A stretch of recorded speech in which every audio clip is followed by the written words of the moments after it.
Thank you very much. There are only two sexes, male and female. We can reason this through our reason, medical fact, common sense, and biblical truth. Genesis. Listen, all right. Excuse me. We're not going to toll your time. Again, we're trying to conduct this the best we can. If you cannot conduct yourself appropriately, you'll be requested and required to leave. Ma'am, it's your time. Thank you. Please allow me to quote Genesis chapter 1. God created man in the image of himself. In the image of God, he created him. Male and female, he created them. We are made by God. He is our only creator. Unfortunately, what transgender ideology, in my opinion, has created is a lie. The truth is that no matter how much a confused minor, a confused youth with gender dysphoria identifies with the opposite sex, a person cannot change into the opposite sex. Illusions can be crafted, appearances can deceive, but in Florida, doctors need to practice reality-based medicine. So-called gender-affirming care. Excuse me. Security, please escort that person out. That proud transgender woman.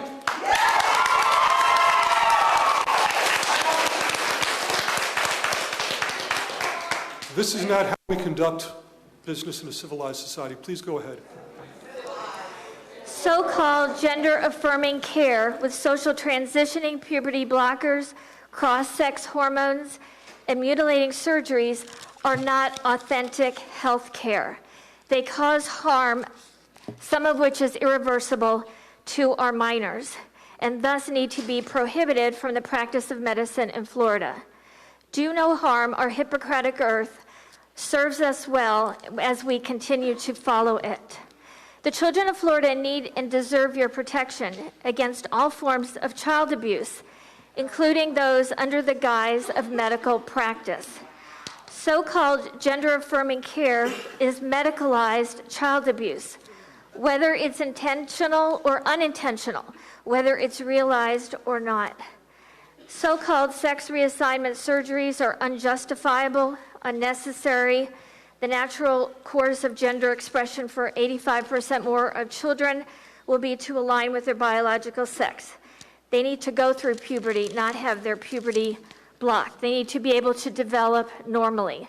So thank you for supporting this rule, for standing for the truth and protecting the vulnerable children in Florida. Thank you very much. Yes, I'm Becky Nutt, and I am a mother, a grandmother, a very concerned citizen, and I just want to thank you for your work, your courage, because it takes a lot of courage now.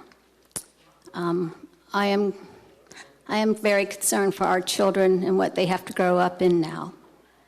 And a child has to be 18 years old to go out and to vote. But a child can make a decision whether they need to be transformed to a male or a female. I don't think so. I watched my children grow up. I know that they would not have been mature enough to make a decision like that at 18 or 16 or younger. I want to see our children be able to have the help they need, but I want it done with science and research, wisdom and discernment. They are not emotionally, spiritually, or physically ready for decisions like that. And I think it takes a multitude of people to help them through decisions like that. And I encourage you to continue going forward with this. Thank you. Good afternoon. My name is Julie Framingham, and I've been personally impacted by the harms of gender transition treatments through watching their effects on my son. My 28-year-old son has been identifying as transgender for the past 6 years. He suffered from depression as a kid and has been diagnosed with borderline personality disorder. He began taking cross-sex hormones, and his mental health has only worsened. His depression and anxiety has grown to the point that he dropped out of university, and he is now anorexic and severely underweight. He has refused to get therapy, even though he acknowledges that therapy he received in the past was helpful, because he believes medical transition is the only answer, causing his mental illness to go untreated and harm to his physical health. I have also been authorized to tell the story of a mother named Jackie Crowley, whose daughter has experienced irreversible bone density loss due to puberty blockers. My husband and I were repeatedly told that the puberty blockers our preteen daughter was clamoring for were the answer for her anxiety and distress about her changing body. Gender-affirming mental health and medical professionals assured us that acceding to our daughter's demand for puberty blockers was necessary for her mental health. The issue of suicide was raised several times in a coercive manner. We were repeatedly assured that the puberty blockers were completely reversible. Based on these assurances, we consented to our daughter receiving a puberty blocking implant. She had previously been diagnosed with depression, autism spectrum disorder with sensory issues, dyslexia, and dysgraphia. She also had experienced social trauma. However, none of these issues was addressed by healthcare professionals once they determined that she had gender dysphoria, nor did they offer any other treatment options. I learned through my own research that puberty blockers were shown to cause loss of bone density and diminish cognitive development. When we raised the issue, the doctors responded that they have been prescribing the blockers for many years to treat precocious puberty, and the reported bone loss was nothing to worry about. I had a bone density scan done for my daughter. It revealed that she had an 11% loss of bone density in one hip, 14% loss in the other, and a 7% loss in the lumbar region. She has developed osteopenia at a time in her life when her bone density should be increasing and her body building a reservoir of strong developing bones as an important protection against osteoporosis in adulthood. The physician nevertheless requested that she continue on to cross-sex hormones, that is testosterone. We were not informed this would likely sterilize our child. She continues to have loss of bone density that will significantly affect her physical health and growth and have lasting effects possibly for the rest of her life. I urge the board to adopt a rule that will protect young people like our daughter. Thank you very much. Next Thank is... My name is Amy Atterbury. I'm a mother and a resident of the state of Florida.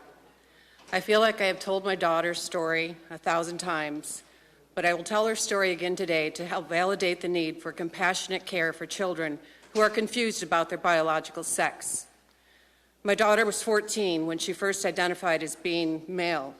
This happened after she was indoctrinated into gender identity at school, unbeknownst to me.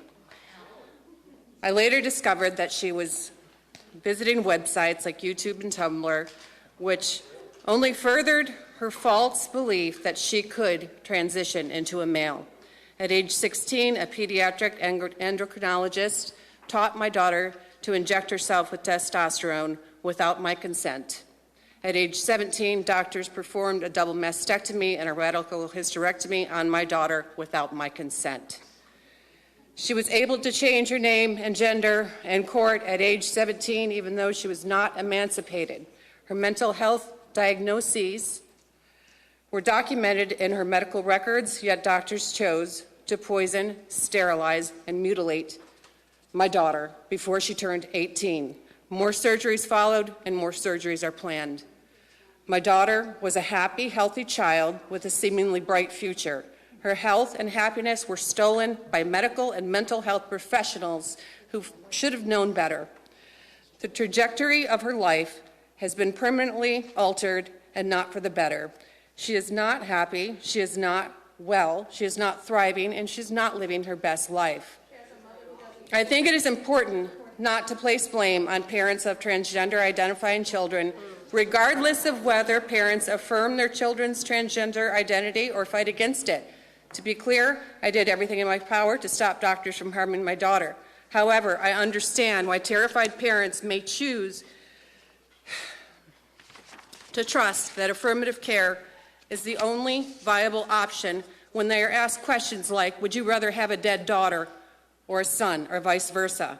A more honest question would be this: would you like for us to provide compassionate care for your child, or would you prefer that we poison, sterilize, and mutilate your child? Affirmative care is the very opposite of compassionate care. I would like to sincerely thank the members of this board for your compassion, intelligence, wisdom, and most of all, for your courage in fighting for the health and safety of children. Thank you. Very much.